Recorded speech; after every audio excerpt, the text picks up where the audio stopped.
Di kompleks ini kita mendapati sesuatu yang sangat magis dan sangat sakral. Dua buah arca naga raksasa. Diduga dua buah arca naga raksasa ini merupakan pipi kiri kanan bangunan suci atau pipi kiri kanan masuk ke bangunan suci.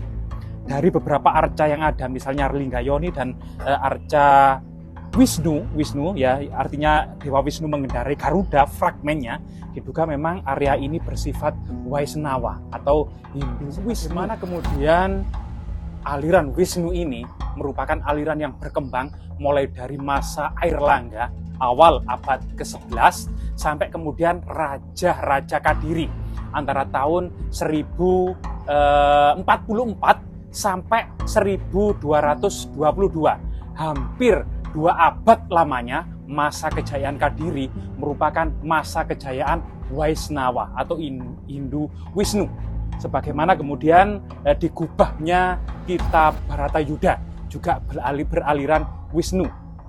Selain juga kemudian Arjuna Wiwaha ya, Arjuna Wiwaha.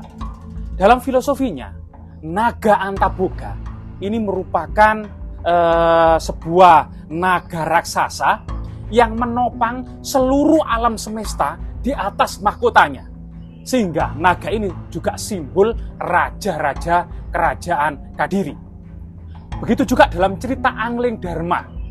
Pada suatu ketika, putri dari Raja Nagaraja, yaitu Nagagini, itu berselingkuh di dalam hutan dengan ular tampar.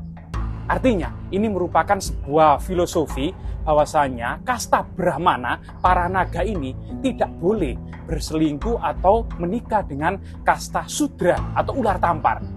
Tapi waktu itu Raja Angling Dharma sedang berburu dan mendapati perselingkuhan itu di dalam hutan antara Nagagini dan ular tampar. Tapi kemudian Nagagini berkelit, menangis menderu-deru dan mengatakan hendak diperkosa oleh Angling Dharma. Tapi kemudian ini dibawa pengaduannya kepada ayahnya, yaitu Nagaraja, dan ayahnya pun berpikir bahwasanya apa mungkin muridnya, yaitu Angling Dharma, melakukan hal itu. Maka Nagaraja merubah dirinya sebagai seekor cecak. Pada suatu ketika, Angling Dharma bersama istrinya lagi mengadukan perkara sebenarnya bahwa Nagagini, putri dari Nagaraja, berselingkuh dengan ular tampar.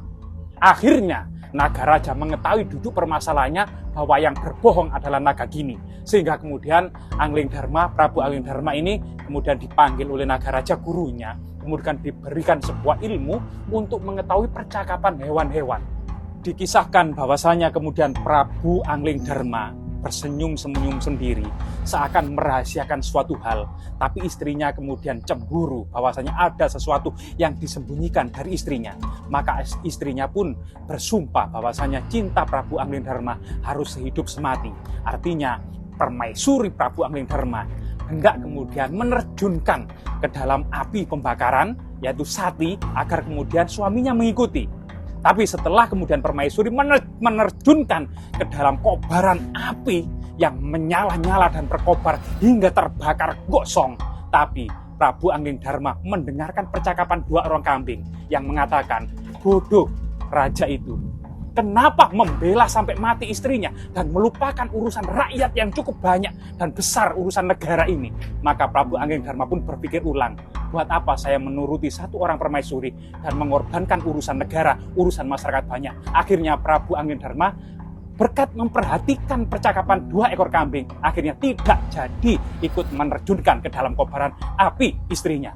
Itulah pelajaran yang kita petik dari filosofi Nagaraja Angling Dharma yang sangat misterius ini, yang merupakan kebanggaan dan filosofi dari kerajaan Kadiri yang pernah berjaya 2 abad lamanya antara tahun 1044 sampai 1222 Masehi.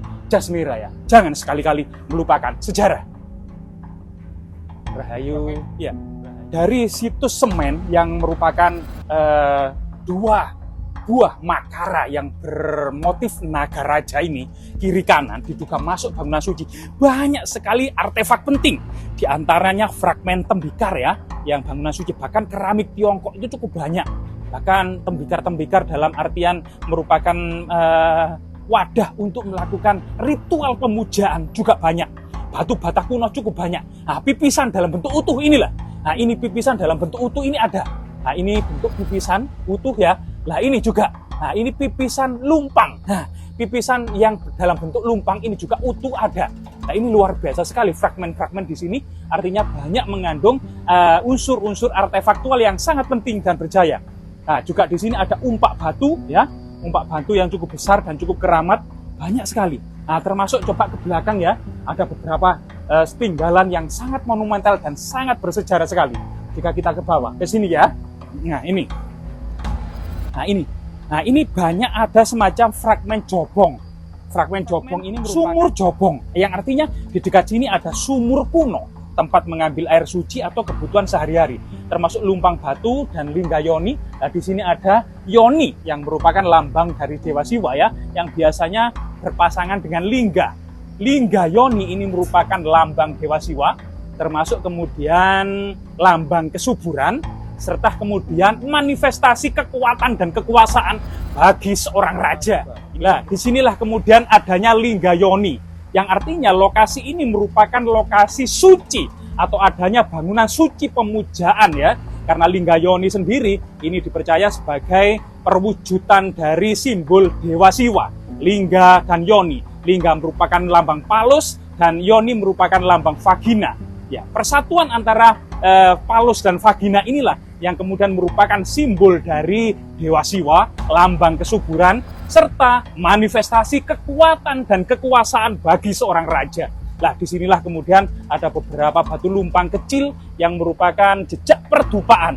Nah, beberapa lumpang yang besar ini adalah juga jejak lumpang, ya, yang artinya memang ini dulu mungkin fungsinya magis. Nah, serta ini ada fragmen arca, ya, diduga ini arca-arca yang berhubungan dengan kemudian pemujaan ini Wisnu maupun Siwa ya, Wisnu maupun Siwa. Artinya pada masanya di sini ada bangunan suci yang berfungsi sebagai pemujaan, persajian, asrama kadewa guruan, serta kemudian pertapaan ya, yang dibina oleh seorang maharsi, mahapertapa atau mahayogi.